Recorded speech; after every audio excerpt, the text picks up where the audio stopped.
નમસ્કાર, હું રાજ. આપ જોઈ રહ્યા છો spark today news. Jasmine charitable trust Vadodara દ્વારા આજરોજ અલ મુકામ રેસિડેન્સી 1 અને 2ના 9 જવાનોના સહયોગથી સે નો ટુ મોબાઈલ થીમ પર પ્રથમ કિલ્લોલ રમતોત્સવ 2026નું ભવ્ય આયોજન કરવામાં આવ્યું.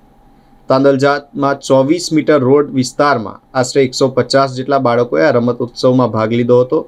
દોડ, કોથળાકૂદ, slow cycling, book balance, standing broad, jump સહિતની વિવિધ રમતોમાં બાળકોએ પોતાની પ્રતિભા દેખાડી હતી. બાળકોનો ઉત્સાહ વધારવા માટે વાલીશ્રીઓ પણ મોટી સંખ્યામાં હાજર રહ્યા હતા.